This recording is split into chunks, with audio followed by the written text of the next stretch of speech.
So we'll start today's session by paying our obeisances to His Divine Grace Bhaktivedanta Swami Prabhupada, the founder Acharya of International Society for Krishna Consciousness. So we are in our journey for chapter 9, and chapter 9 is part of the middle part of the Bhagavad Gita, the middle 6 chapters.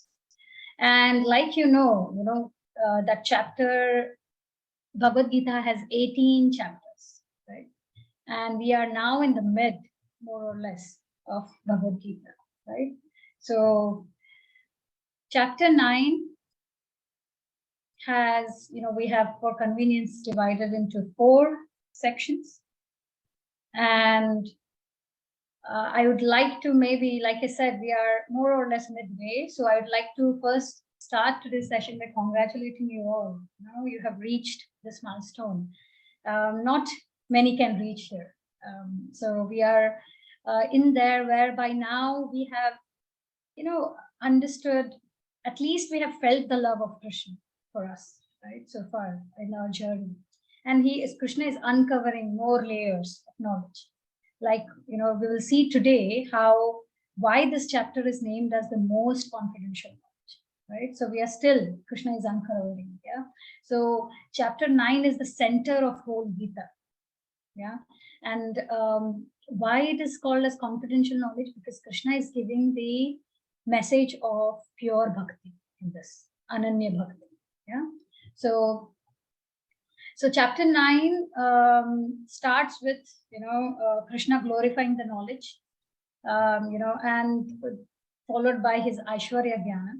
And then we'll see different type of worshippers, and then glories of Krishna Bhakti overall. So when you see this, we will go through in the next slide that chapter 9 is very much similar in flow to chapter 7. Yeah. So when you see these specific, the topics, this might ring a bell to you. And when we go further, yes, it will. So we'll start with maybe first as why is Krishna calling this chapter as the most, why is Prabhupada naming this chapter rather as the most confidential knowledge? Now, in Bhagavad Gita, we have seen that the first 6 chapters, yeah, the first chapter was more or less the introduction, right? Setting the stage for Gita, right? And the second chapter, we saw that Krishna started giving knowledge, right? The first lesson which he taught, first thing he mentioned was that we are not this body, we are soul, right? So that is the beginning of spiritual realization, right? That is just the beginning. So that is, he gave in chapter 2 to 6 knowledge about there is something, these two are different things, matter and spirit.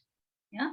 And we learned that, the soul is the one, which is the spirit, which is eternal, whereas the matter is temporary, right? Several places we highlighted this. Then we stepped into the Bhakti Yoga part, right? Chapter 7 and 8, right? Chapter 7 and 8, specifically, they were related to, they gave us further knowledge of Bhakti, right? It's like entering a more deeper level than chapter 2 to 6, right? Where we learned that the chapters were specifically related to devotional service, right? Knowledge about super soul, right? And in last chapter, in 8th chapter, we learned, right, that how knowledge about super soul, this is the one which can take us to Vaikuntha planets, right?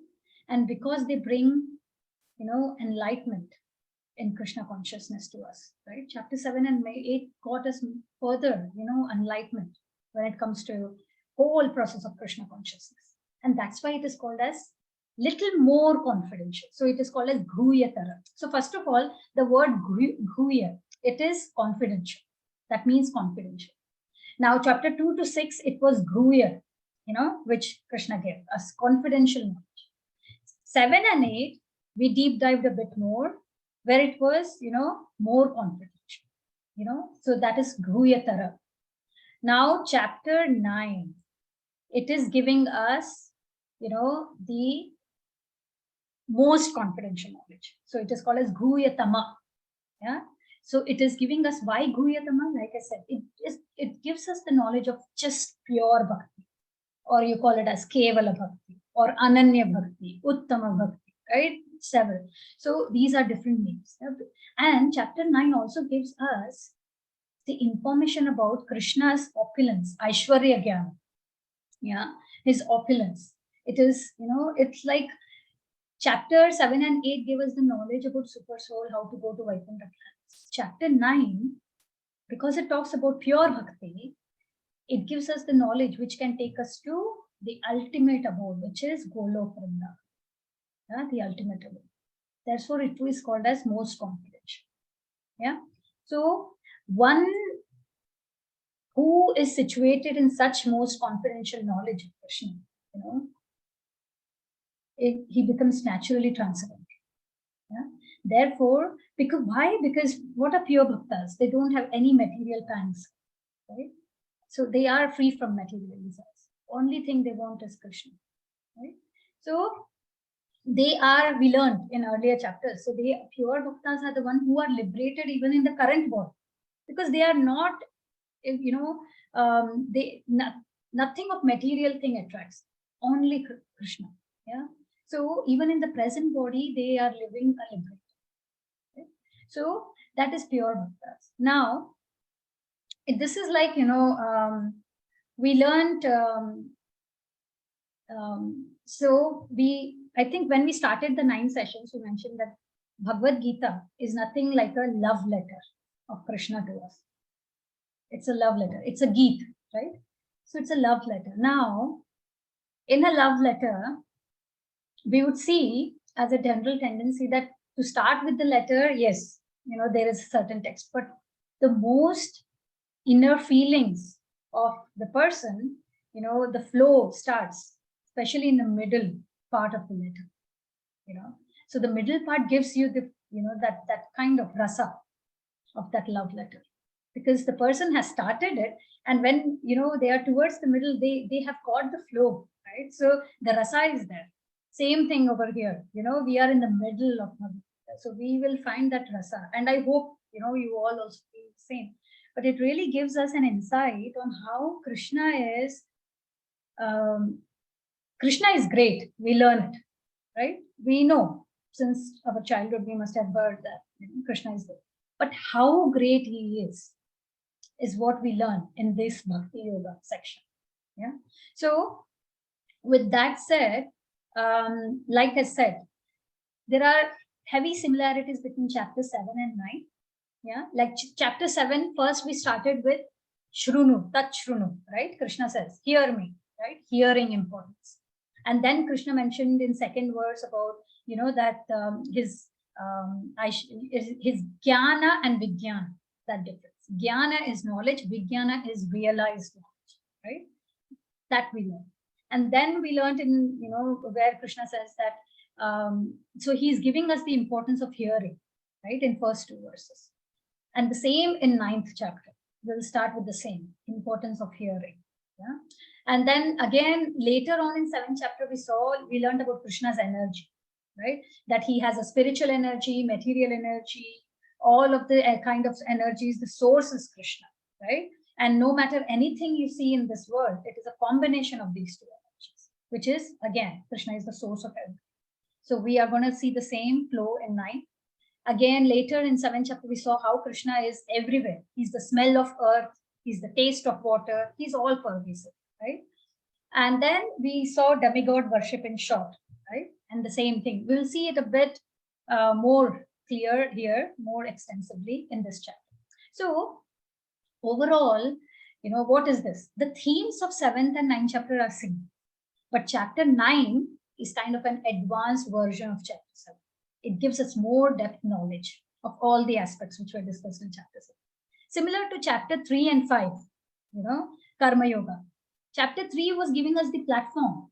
Chapter 5 was more further in detail about Nishkam Karma Yoga, very much. Yeah. So, wherein Krishna concludes in the chapter saying, that Bhukta Ram Yagna Tatsa, that I am the supreme controller, proprietor, and well-wisher.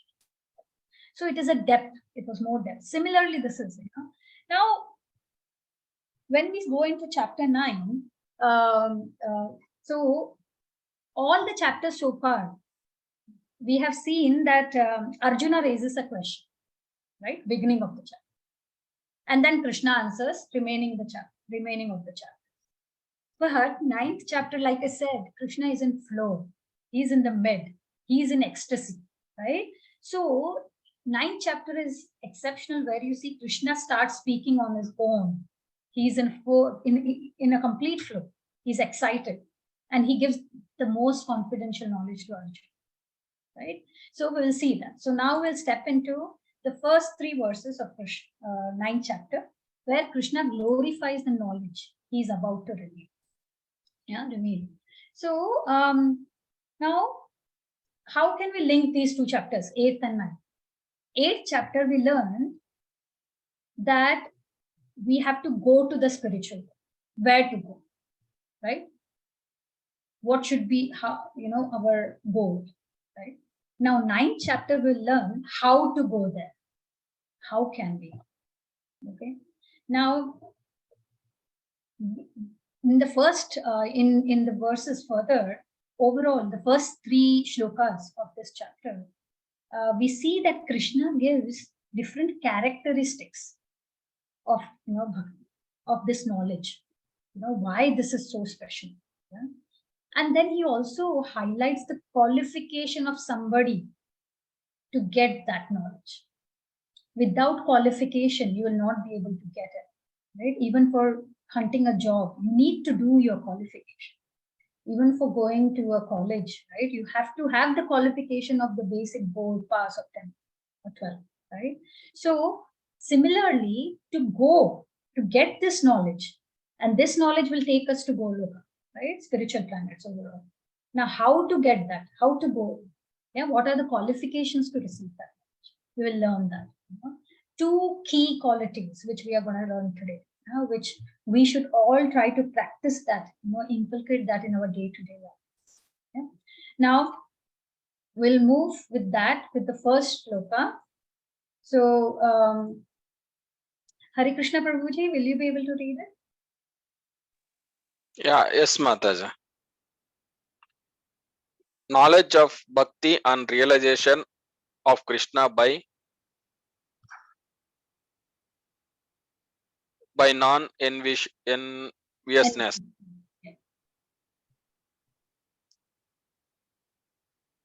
Sri Bhagavan Uvacha Idam tu te guhyatamam pravakshamya nasuyave jnanam vijnana sahitam yajnatva moksha se subhat.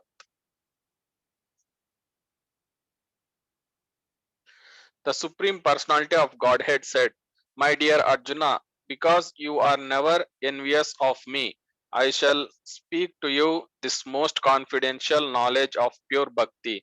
Hearing about Krishna, chanting his glories, remembering and serving him, etc.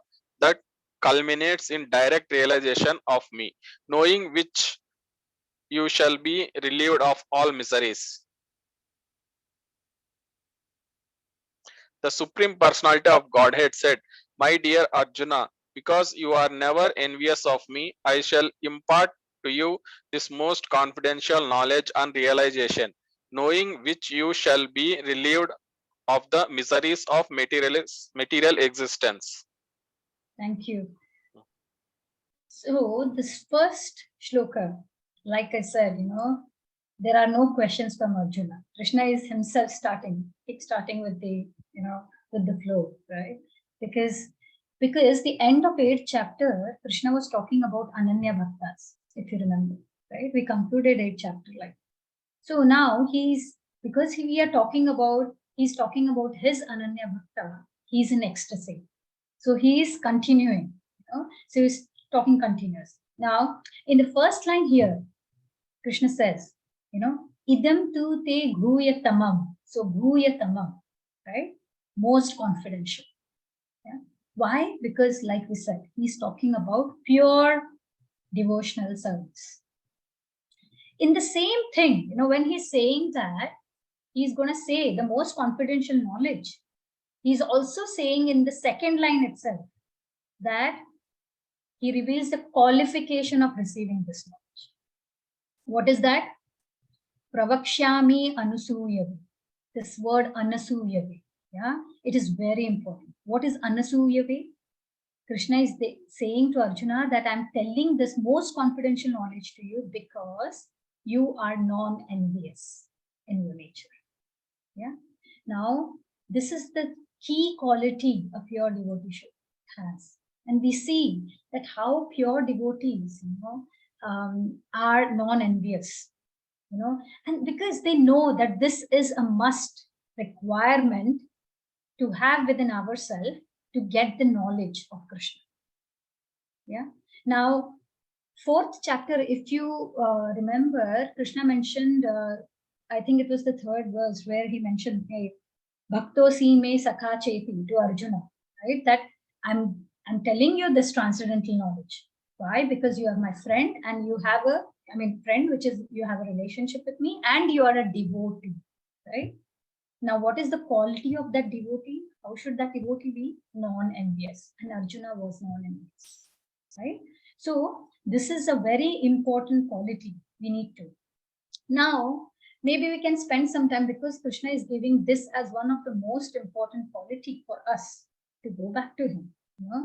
What is envious? Can anybody say what is enviousness? Jealousy, yes. Jealousy. Jealousy, okay.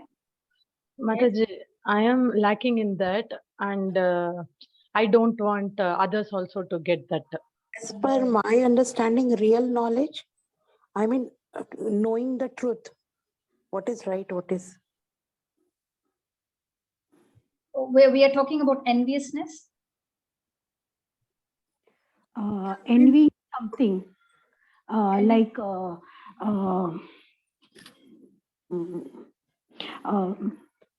the quality what the other person has got is the person is jealous of it and then wants to do more than the other person. What that person is doing, wants to do more than that, wants to get appreciations from other, something of that sort. Like he's sort of jealous only. Plus, yeah. But then he wants to get the knowledge, but not in a positive way, in a negative way. Right. I think you all together, yes, made it up, so thank you. So it is, see, enviousness is a deeper level of jealousy. Envious is where something, which makes us start seeing only faults in a person, only negative in that person, even though the person must be doing really good. But, out of 10 good things, maybe the person, lacked one thing, something. And enviousness is highlighting that one thing, making it major rather than the other thing in that person, So when you know that there is somebody who is envious of me, what is our natural tendency? We don't feel comfortable with that person, right? We know it, that, and you would also stop sharing much, when that person is around about your achievements or about something which has happened good to you or something which has happened bad to you, because that person would feel very happy. They hear something, wrong happening to you. So it's a natural tendency, right? We wouldn't like to share our confidential stuff or our secrets in front of that person, or we wouldn't want that person to know anyhow about our confidential stuff, right? So why? Because that person negatively would see everything, right? Now, just think from Krishna's perspective, the same thing. Why would Krishna give this level of most confidential knowledge to somebody who has that nature, right? We ourselves, being a tiny human being, tiny soul, we wouldn't want to do anything like that, So that shows that That's why would Krishna do that, right? Krishna wouldn't, right? It's a basic nature. And see, there are two things here. There are a class of people who feel envious with anybody among in their surroundings, and there are also class of people who are envious of Krishna itself. And that's what Krishna is highlighting here. You are never envious of me, to Arjuna. And this is initially when I used to hear this, I used to feel, nobody would be envious of Krishna. But I see instances, for example,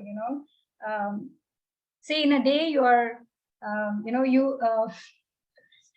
you tend to give, there are people when you start in your life or your journey in bhakti, there may be your friends, your family, who come up and say that, why do you, spend those 2 hours chanting? Spend with us, sit and chat with us. Let's talk politics, So they're like, oh, what are you doing? So you see so many instances where they don't feel comfortable you doing bhakti for Krishna. They start feeling, oh, he is more important than us. Oh, we have come over, so we should be most important. So that kind of a mindset that oh, you are giving so much time to Krishna, but you don't give so much time to us. So that kind of a you will see that kind of envious nature even to Krishna. Of course, there are degrees in that, right? There are people like Shishupal who had Krishna in front of him, right? Still he was so envious, right? That Shishupal mentality is the other extreme, right? But we see that limited enviousness, even around us. Not everyone is. You will hardly find people who are non-envious at certain extent to Krishna himself. Now, the question comes in mind, how can we be non-envious? Right? How can we be non-envious?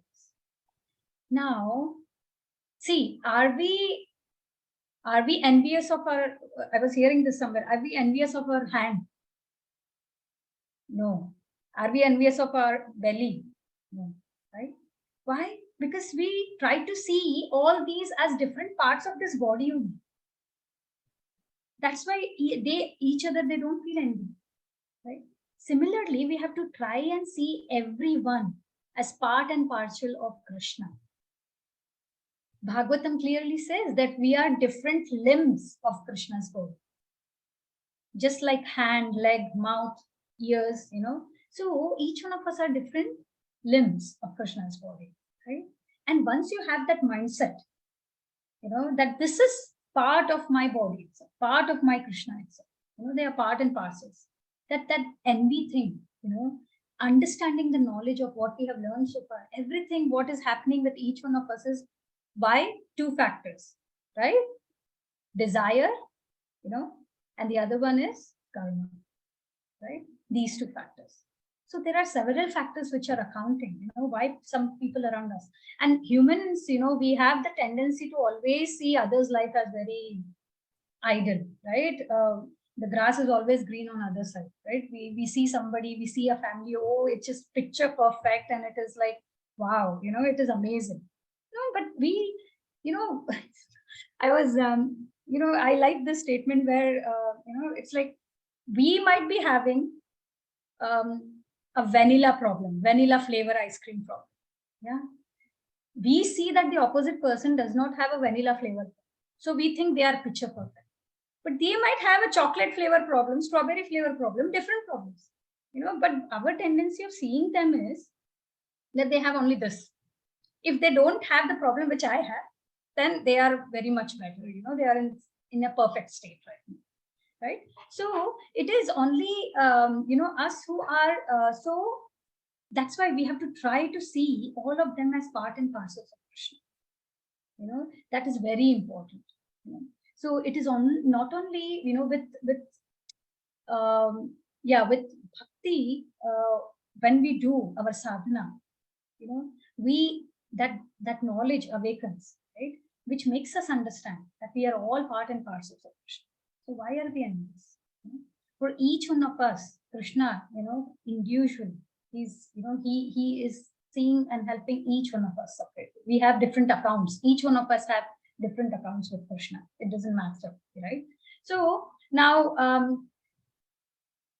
because we have a bit vast to cover, I'll keep the questions towards the end. Yeah. Because we have to cover quite a bit of concept, and maybe some questions what you have in mind in between, it might be answered in later part of the shlokas today, because they are interrelated. Okay. So now next, the fourth line he says, is third line, jnanam vijnanam sahitam. So Krishna is telling jnanam vijnanam sahitam. We learned what is jnana. It is that we are not this body, we are this soul, right? And vijnana is realized, self-realized, right? We understand. Right? So it is a realized knowledge. And in the fourth line highlights the result. When Krishna gives this knowledge, what is the result? That you will be relieved from all miseries. All miseries will be relieved once you get this knowledge. Yeah. Jnatva mokshase shubha. Okay.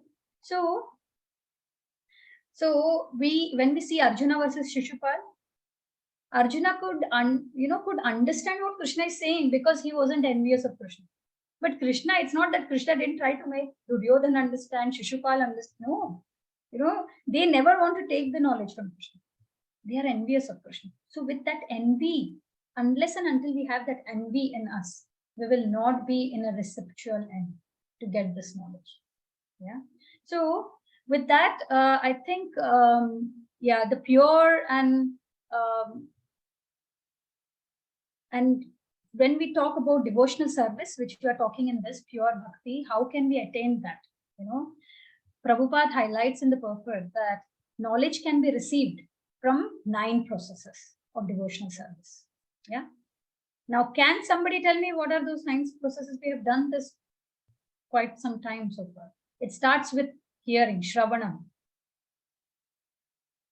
Shravanam, Kirtanam, Yeah. Or in praying, Mm-hmm. and service. Yes, good. Prasadam.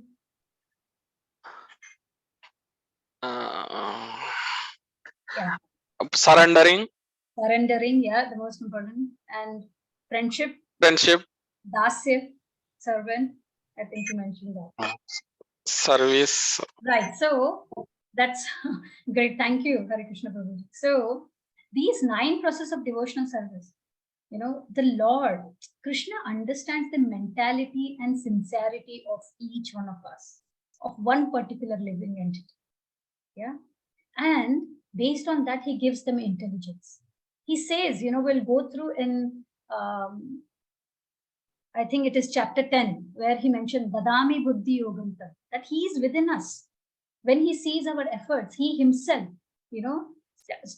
gives that intelligence within us to understand.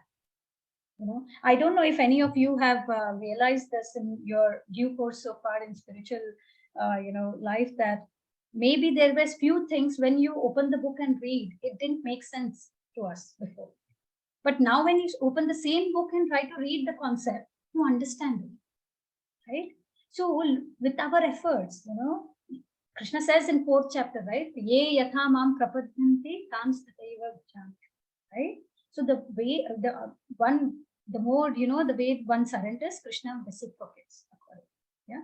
So discussion of Krishna is very potent. Krishna Katha is the most potent thing, So only, fortunate people, get that. So these are the 9 processes. I'll not go in detail with them because we have done this before. So Shravanam, Kirtanam, Vishnu Smaranam, Padasevanam, Archanam, Vandanam, Dasya Sakhya, Atmanivedanam. Yeah. So hearing, chanting, remembering, serving, worshipping, praying, executing orders, friendship, surrender. Yeah. So these are the 9 processes of devotional service. And we will, this is in 7th canto of Bhagavatam. Now, alone, we are weak. If we have an association around who says, say every New Year is coming up, right? So every time in New Year, I see, people around me, they have resolutions. This year, I'm going to do this, right? So just imagine a person, says that, okay, this year I'm going to quit, say, smoking. Yeah. Now, initially we all have that Josh, right? We all have that energy, we do it, right? What we take. But in due course, if you have friends surrounded by you who smoke, do we think that we can hold ourselves and be, consistent with that resolution? No, because association is the key, right? Alone, we are very weak. At the same time, if you have an association where nobody smokes, and rather they would tell you and educate you more that this is not a good habit, it will give you strength, right? So alone we can't, we are really weak, and association is the only thing which gives us strength. Even in spiritual practice, you might see people who start, which is great, but consistency is the key in spiritual life. That is where, you will come across, you'll start in the atmosphere, challenges come, but how do you keep yourself consistent with all these devotional service so that you can do your sadhana of chanting, hearing, remembering, praying the Lord by association of devotees? So this shloka particularly we have put because in Bhagavatam it highlights, the importance of devotees. It says in Bhagavatam that one should learn how to associate with devotees of Lord by gathering with them to chant the glories of. This process is most purifying. And remember, we all want to get purified quick so that we can gain that knowledge and we can go back to Krishna, right? So the shloka again then says, as devotees thus develop their loving friendship, they feel mutual happiness and satisfaction. And by thus encouraging one another, they are able to give up material sense gratification, which is the cause of all sufferings. Yeah, Krishna said in the prior shloka, right, that it is the cause of all the sufferings. Even, Bhagavatam, it is very clearly, what Vidura, he asks Maitreyi in Bhagavatam that, what is it, which, why are everybody in this world in misery? And, the answer, given by Maitreyi Rishi is because of their material sense gratification. So we have to, this is the cause of all sufferings, all the miseries. So devotee association, we see several stories, like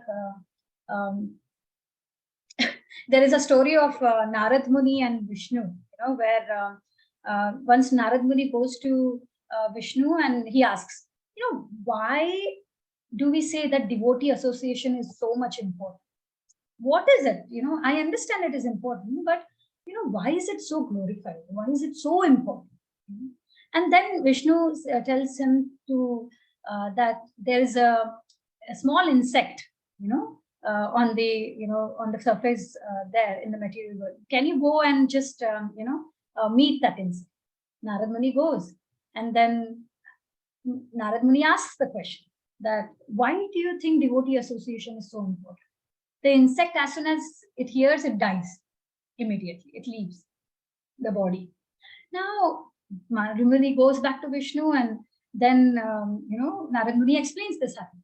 Then Vishnu says that, okay, now go back again to and ask. There is a newborn calf there.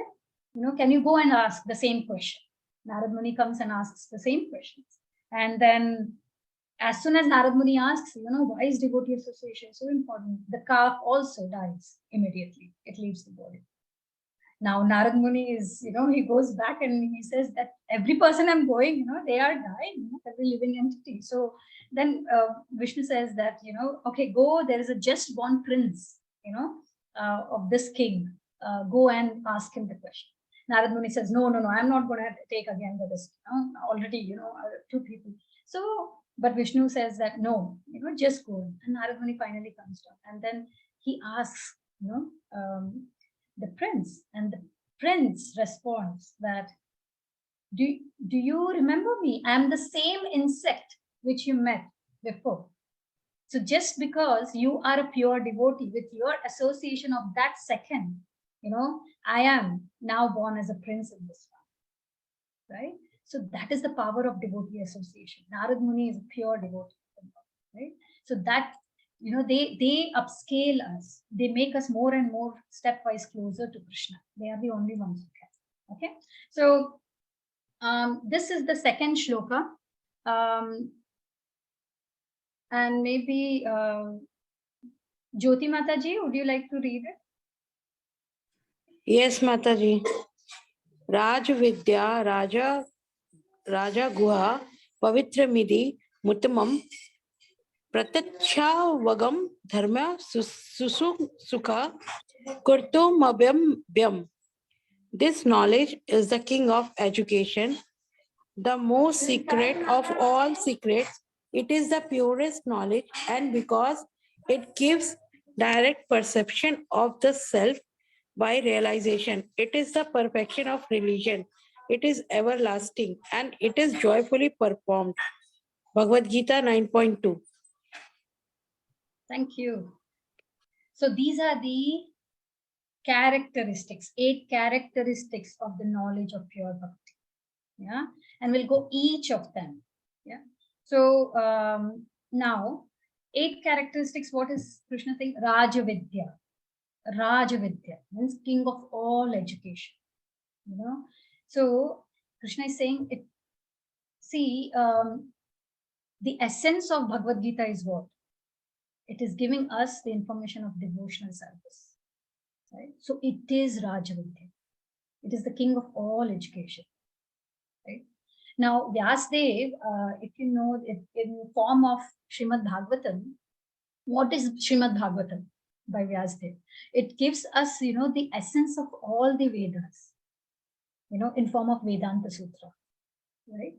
So it is the most confidential because it captures transcendental knowledge, right? Because it involves deeper understanding of the difference between a soul and a body. Yeah? And only the king of all confidential knowledge can culminate into devotional service. Because see, if we are talking about one branch of our body, education about that, it is specific education on that. Different branches of our body, different parts of it, right? But here we are talking, what is Bhagavatam and Bhagavad Gita? What is Krishna giving us here? The information about soul. Right? Soul is the most important part of our body. Without the presence of soul, there is no value of this body. That's why it is, because it gives us the knowledge that we are soul and what is our ultimate service, what is our ultimate duty. It is a Rajavidya. That is why it is called king of all knowledge, king of all education. Next one is Rajaguyam. Guyam again, right? Secret or confidential. So Rajaguyam. So it is a king of all secrets. That, see, sometimes people are under the impression that soul is different from the body. Yeah. And when the death comes, body is finished, as well as, everything is finished. So, or the soul will go and, merge into something, right? But that is not the fact. How can, if the soul is so active within this body, do we really think that, it will be inactive after the body is dead? It is always active. Why we are telling it Rajaguyam, secret, right? King of all secrets. Because it gives us an understanding that soul is eternally active, even when these different time points of body gets annihilated. Yeah. And it is the amount it is active here. I don't know if you remember one of the sessions, we had a picture of children running in a sack race, right? They were trying to, right? But without that sack, their body would be more active, right? So Bhagavad Gita and our scriptures give this information that soul actually within this body, which is conditioned, it is active, but it is less active. Once it is, its activity in the spiritual kingdom, once it reaches the spiritual kingdom, it is more active, and that is the most confidential part of the knowledge about soul, right? Then it says Pavitram, the next characteristics. Pavitram, yeah. In purport, Prabhupada has explained about an example of seed sown, yeah, from Padma Puran. It is an example from there. So, that while you sow a seed, it goes in different stages, right? I mean, you sow it, you directly don't harvest the seed. You sow it, then it grows, then the stalk comes, then, gradually, it vanishes. So similarly, the purifying potency of devotional service is very strong. Our karmas, some, they may be some in the fructifying stage, some may be in the sown stage, but with devotional service, it purifies everything, even your acts which are fructified, or the results which are fructified, or they are still in stock in the seed form, in no matter what stage it is. It is uttamam, it is transcendental. It not only purifies, it has the power. Why it is uttamam? Because it does not have the it does not only purifies the sins which we have committed, but also, the tendency to do such sin. For example, Ganges water, right? We always say that it is, once we take bath in Ganges water, we will get purified, all our sins eradicated. But people go and take bath in Ganges water, once they come out, they're back to their routine. All bad activities which they are doing, they'll continue. So they are developing, right? But the beauty of this devotional service is that it does not only eradicate the sins which you have committed, but also it gives you, it purifies you to do the tendency, to have the tendency to do such sins also. That it is root cause, right? It takes out from the root the issue, not just the topical, right? So that is the power of, the knowledge of bhakti, right? And then pratyaksha avagamam. So pratyaksha means it is said that execution of this devotional service is so perfect that one can perceive the results personally experiencing. It is practical. Yeah, it is, what do you say? It is, you can feel it, you can experience it practically, right? You can, that is why it is said pratyaksha bhagavan. It is experiential. Okay. Now, that is the power of it, right? Now, why, you can, again, I don't know if any of you know the story of Narad Muni. Narad Muni, he was actually a son of maid servant. Yeah. And when he was just when he was really, small and 5-year-old, he had certain, very great sages visit, and his mom was serving them, and he was also serving. That practical experience, what he got, the great devotee, they relished him, relished the taste of this devotional service, and Narad Muni gradually developed that taste, and then, he attained the supreme, right? That experiential, it is all experiential. And that's how nowadays we see the education as well, right?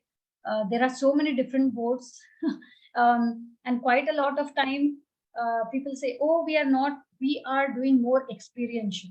That's why the fees are high of this board.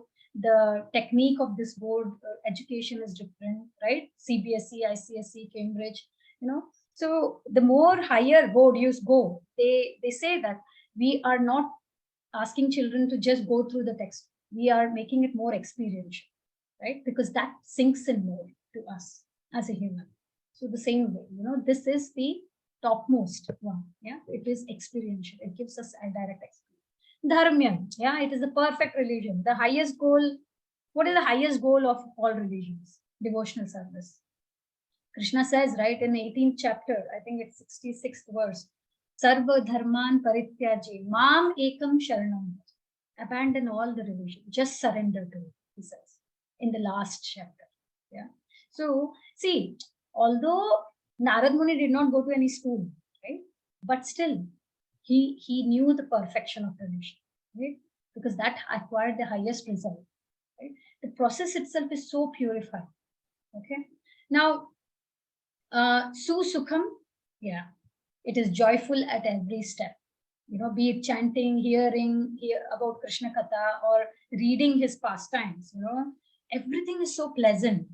You feel happy when you read the pastimes of Krishna, when you hear, you get that smile, that internal happiness, because it's all about love. You know, it's all about love, nothing else than that. So from deep within, you know, it's like, see, it's not about you being expert in this Veda, that way. No, it's about, you know, it gives you, just by hearing Krishna Katha, it gives your senses are engaged, right, in that devotional practice. So, and avyayam, it is everlasting, eternal, right? Because why? It is at soul level. It's not body level. Yeah? So pure bhakti has all these characteristics. That's what Krishna is saying. He's glorifying this, no? Pure bhakti. Yeah, the knowledge of this pure bhakti. Now we'll just move to the third shloka. And Kavya Mataji, will you be able to read? Yes, Mataji. Ashraddhana Purusha Dharmasya Parantapa Aprapya Mam Nivarantante Mrityu Samsara Vartamani. Those who are not faithful in the devotional service cannot attain me, O conqueror of enemies. Therefore, they return to the path of birth and death in this material world. Bhagavad Gita 9.3. Hare Krishna. Thank you. Now, see, when we learn about such strong characteristics of pure bhakti, what comes to my mind, what comes to Arjuna's mind or anybody's question comes to the mind that why don't all accept it? Then Krishna, you know, is giving the answer, because they have lack of faith. Faith. So first shloka he said non-enviousness, and here he's telling the quality of faith. Faith is the key quality along with non-enviousness to get to Krishna. Yeah. Every step of our life, you know, we do with faith. Just imagine, just taking, when I go out of my house, I take lift. It's my faith, right, that it will take me down. It will not crash. With that faith, I'm entering. When I sleep, I'm not sleeping thinking the whole floor will fall, the roof will fall on me. I have that faith that it will be there. Everything we do has faith. We go to restaurant to eat. Do we check with the restaurant person? Is there anyone in last month who got food poisoning here with your food? No. We just go order. In fact, we have with joy food, right? Why? Because we have that faith, a level of faith.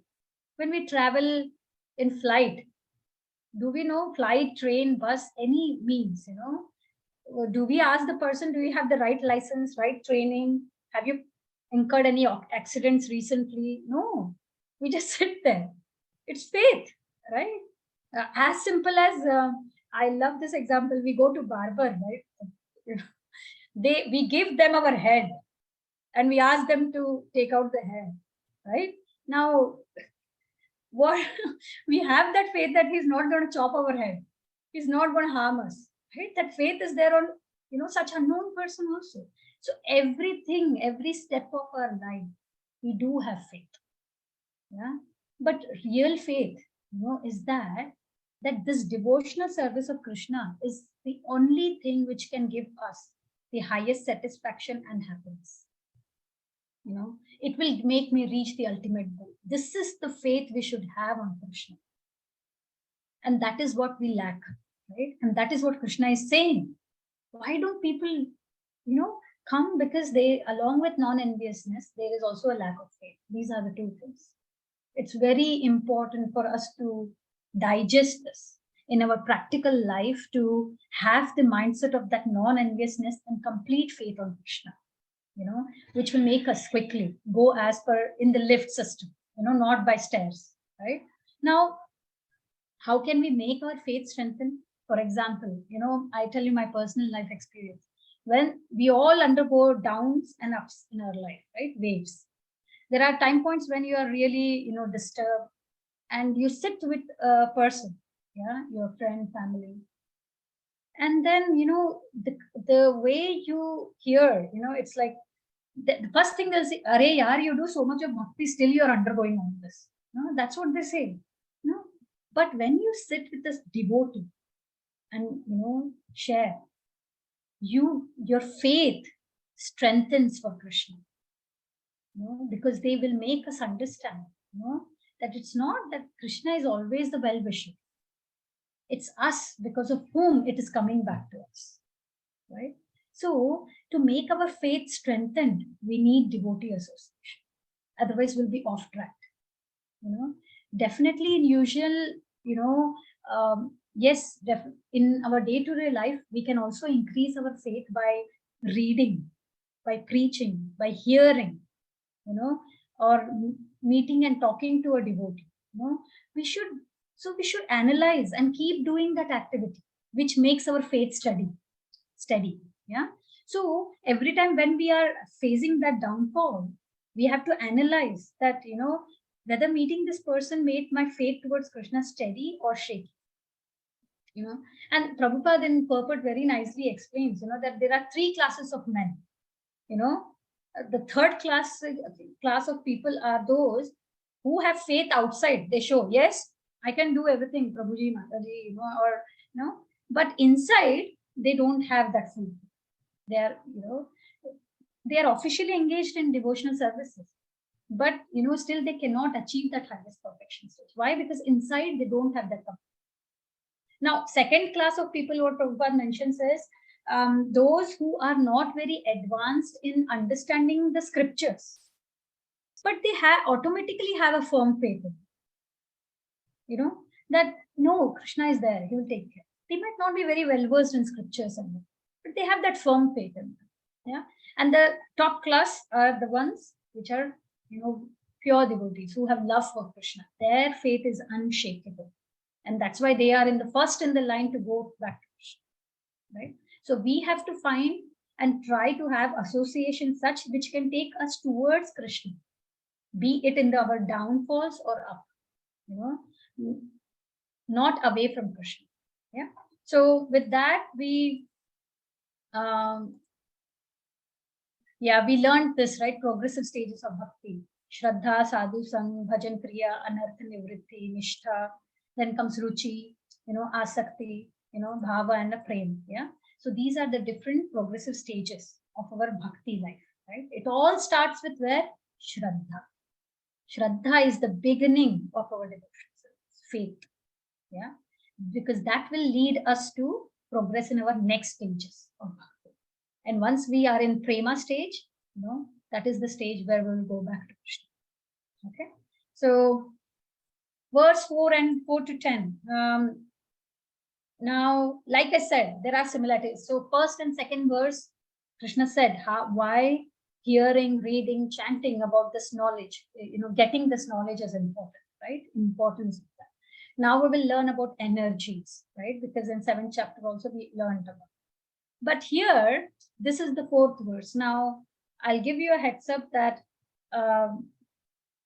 these are one of the confusing verses in Bhagavad Gita, 4th and 5th. Yeah.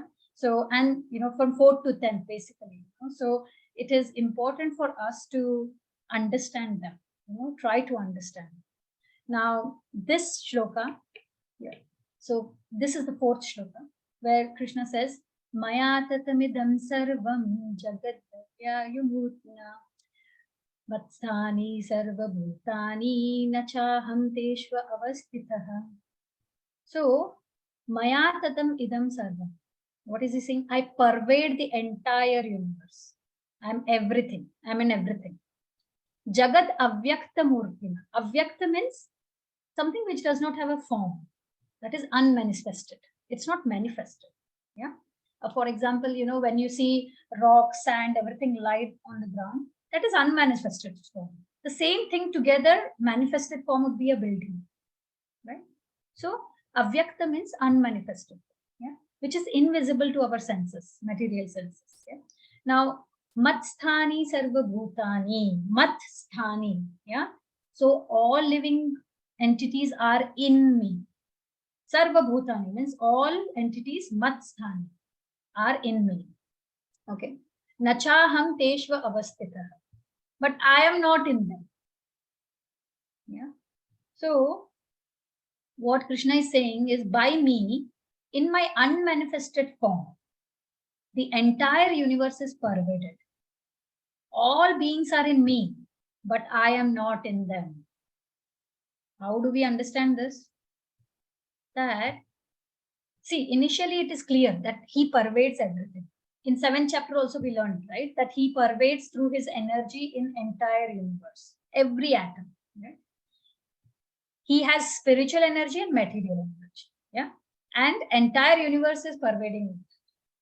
Now, if you remember, we learned, and this is in Srimad Bhagavatam 1st canto, that there are 3 absolute aspects of truth, absolute truth. Can somebody say what are those 3 aspects of absolute truth? Bhagavan, Paramatma, this Brahma Jyoti. Brahman. Yeah, correct. Thank you. So it is Brahman, Paramatma, Bhagavan. Right? So Brahman is the Brahma Jyoti, the effulgence of Krishna. Paramatma is the super soul form. And Bhagavan is Krishna himself in his personal form. Yeah. Now, please keep this in mind when we are going through the next 2 verses, right? This verse and the next. Yeah. Now, unmanifested form, like I said, means something which is not visible to our material eyes. Although he is, for example, all pervading, can we see Krishna then? He is present everywhere, right? He is not conceivable by our material senses. But all, when he is saying that all living beings, so the first line, I pervade the entire universe, we understand, right? In an unmanifested form is in the Brahman form, right? Effulgence. All living beings are in me. Now, when we say all living beings are in me, in I think 7th chapter 6th shloka, he mentioned that entire material manifestation has its source from Krishna's energy, spiritual or material, right? We know Krishna is source of all, right? And also we learned as Mahavishnu, at the annihilation, at the end of the universe, we all go in him, right? And even during partial devastation, we go in the Garbhodakshaya, right? So, and we can understand this how by the example last time we gave, when Krishna showed his Leela of showing when he Yashoda Maya wanted to see his mouth. Krishna said, I did not eat mud, but everybody was saying he ate. So he opened his mouth and he saw, Yashoda Mata saw all, not only this universe, all the universes, whole material cosmic manifestation, right, in his mouth. So Krishna was himself there, but still everything was inside, right? So all beings are in me. Now, last line is, but I am not in them. So, what Krishna is trying to say is, though all are resting on him, but he's still not dependent or attached to them. He, as a person in his Bhagwan form, he is in Golok Vrindavan, yeah, performing his pastimes there, right? So he's independent and not attached. Many people say that if Krishna is everywhere as energy, then how can he have a form? He's formless because he's everywhere. But we have to understand, but that is why he's called God. He's unconceivable by our material senses. He can have a form, at the same time he can be everywhere, right? So this is what we have to. So, for example, we can correlate this with his Dwarka, this thing that he had 16,108 wives, queens, right? But Krishna was present with each one of them, performing different activities at the same time, right? So we should have faith. Faith is very important for us to digest, because with our small few grams of brain, we cannot digest this. That's why Krishna says it's inconceivable. So it's in purport, Prabhupada has given an example of the king heads a government, right? Which is but the manifestation. What is government? It is the manifestation of king's energy, right? So the different governmental departments are nothing but the energies of the king, and each department is resting on king's power. But still, one cannot expect that the king can be present in every department individually. Same with Krishna. Everything lies on his power, on his energy. but doesn't mean he has to be there, at everything. He is aloof. He is himself somewhere. It's on his energy form, So Brahman, Paramatma, and Vidya, right? So different aspects. Okay. So we have to remember, it is Krishna is the energetic, and he has several energies. In that energies we are, those energies are pervading, So energy and energetic. Of course, these two cannot be separated, but at the same time, we have to know they are different. So Krishna as a person is in Goloka, but his law of energy is everywhere, and we are, resting on that law of energy. I hope this is clear. But if you have any questions, we can again go through. Yeah. So, like for example, we have given the example of Brahma Samhita one shloka, where Brahmaji mentions that one can see Supreme Personality of Godhead Govinda always within himself and outside himself, if one has developed the transcendental loving attitude towards it. Surdas was blind. If any of you know the story, he was blind, but he was a pure devotee. He was challenged. He could see Krishna. There was time when he was challenged. He used to sing in the temple, sitting outside the temple, and he used to sing exactly what Krishna was wearing. The color of cloth, earrings, everything. And one day, the pandits of the temple thought, how come is he really blind?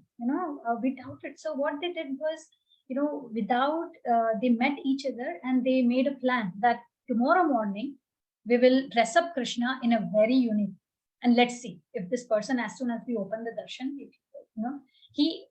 he can, whether he can describe Krishna. So they made Krishna, that day they opened, they made Krishna ready, and then Surdas started singing. And then he started singing that today you are in a Adbhut form. Today you are in the dress when you were born. And you prefer not to wear much today. So he described that, and everybody then was surprised, So he had the eyes with love for Krishna. So he could see Krishna, even though materially he did not have those eyes. But he had the spiritual eye, bestowed by Krishna.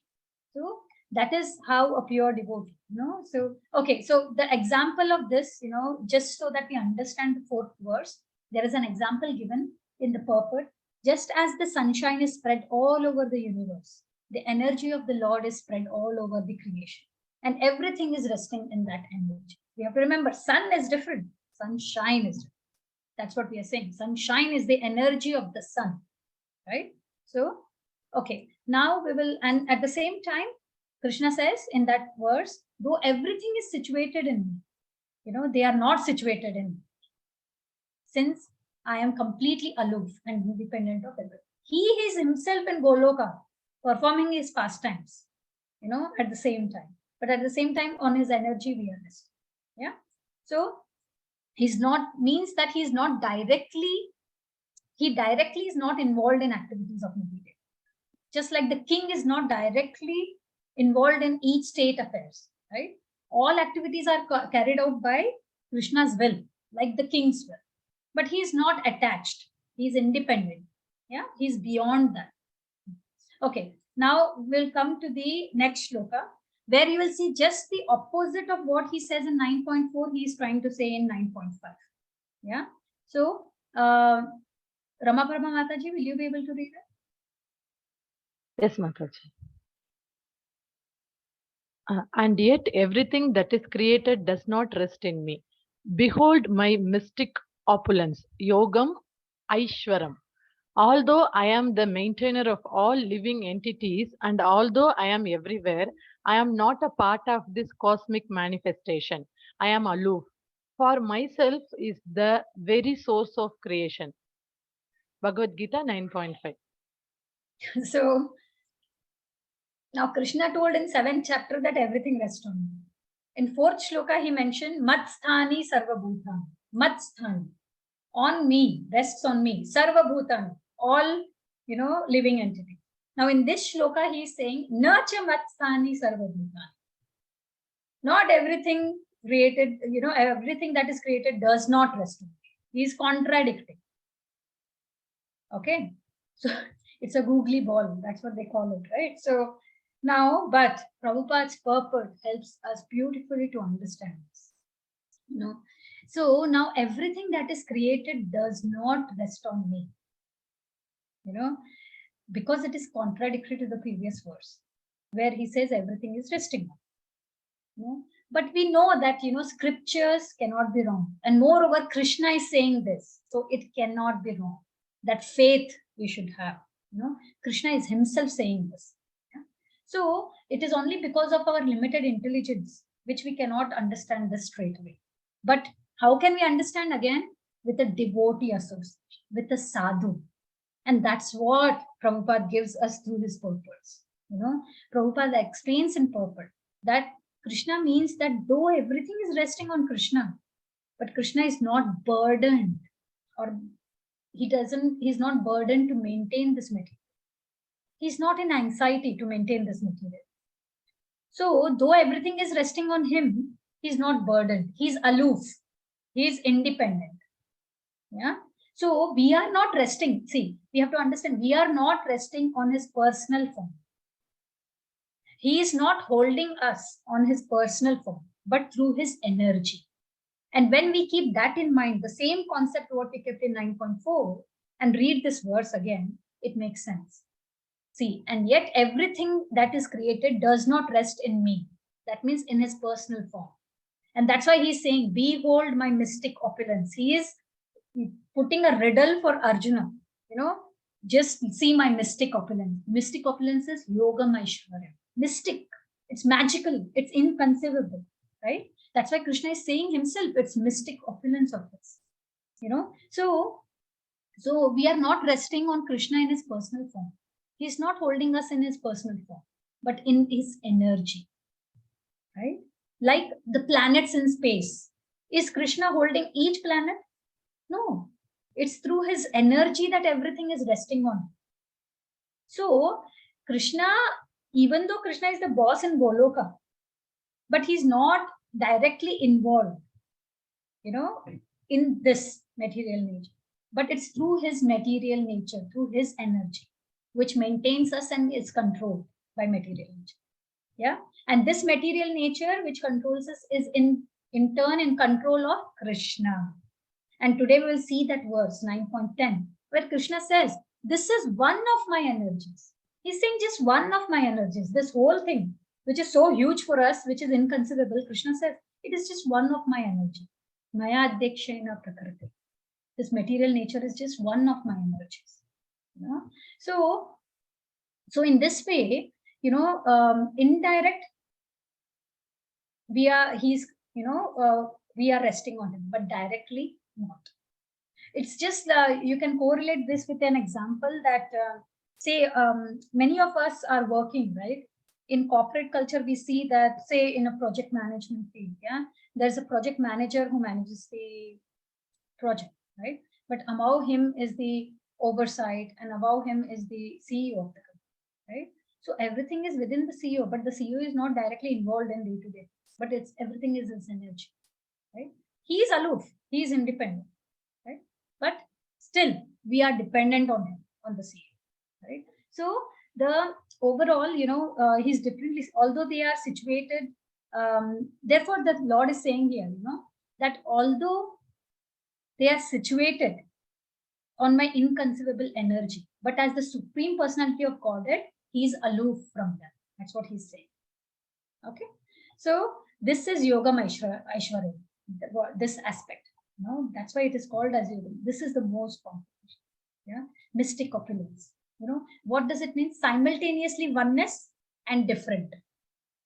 When we read this shlokas, we should understand that Krishna cannot be understood. This is the statement I heard. We have to understand when we read these shlokas that Krishna cannot be understood. At the same time, this should give us an understanding how great is Krishna. How great is his creation? What is his power? because he creates, maintains, and destroys. At the same time, he's aloof. This greatness of Krishna makes us realize, wow, this is inconceivable to our material senses. And at the same time, we saw the sweetness of Krishna. He can go to any extent for his dignities, right? So as simple as picking up chappals of Nand Maharaj, or washing, during the anyways, I'll not go further, but we have given examples for the sweetness of Krishna, right? How with his Bhakt Vatsalya, he even became a charioteer. So only devotees can understand this personality of God. To understand this concept of Krishna is giving us an analogy. He knows our minor brains. So he gives, next shloka is an analogy for us to understand 4th and 5th verse, where Krishna says, understand that as the mighty wind blowing everywhere rests always in sky, all created beings rest in me. See, how we correlate this is, for us as ordinary people, it is this, what is the most huge material creation? It's the sky, right? This is like, it is inconceivable for us the amount the sky is spread out. But Lord is giving us an example of that based on our inconceivable senses. The sky may be the biggest manifestation we can conceive. It may be the biggest, right? And in that sky, the wind or the air is the biggest manifestation of cosmic world. So the sky is compared to Krishna, and the wind or air, is compared to this cosmic manifestation. Wind is situated in sky, but what? It is independent. It moves in a way. It moves in its own accord, right? We need to understand wind always remains under the jurisdiction of the sky. This is very important for to understand, right? So material world similarly is infinite, but always within Krishna's control, just like the wind is under the control of the sky. Yeah. So everything, similarly, all living entities in this material world, we have freedom to act within the precise of this material. But we should know that we are always in control of the supreme will of Krishna. And he has control on every minute detail of ours. So we are resting on him, but at the same time, he is aloof in his Bhagavan form, personal form. Yeah. So the next 2 verses are, I think we did this in 8th chapter pretty much in detail, so we'll not need time for these, where I will maybe let Reshma Mataji, will you be able to read this? Yes, Mataji.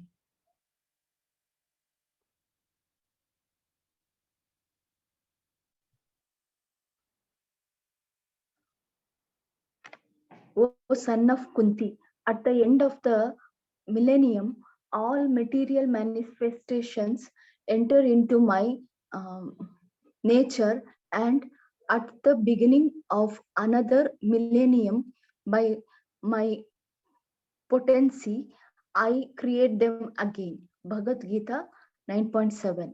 The whole cosmic order is under me. Under my will, it is automatically manifested again and again, and under my will, it is annihilated at the end. Bhagavad Gita 9.8. Thank you, Mother. Thank you. So we learned this in 8th chapter, right? We went a bit Brahma's day, devastation. Annihilation is devastation, right? So at the end of 1 millennium, 1 manvantara, we learned, right? That is millennium. Yeah. All the manifestation, there is a devastation because Brahma's night is approaching, right? And all the living entities go into Garbhodesha. And again, similarly, at the end of Brahma's life, the full devastation happens and we go to Mahavishnu. We learned this in detail, right? So similarly, Krishna is saying that at the end of every millennium, all of them enter into my nature, and beginning of another millennium, Krishna creates them again. The whole world is under me, right? Under his control. Under my will is automatically manifested again and again, and under my will it is annihilated again, right?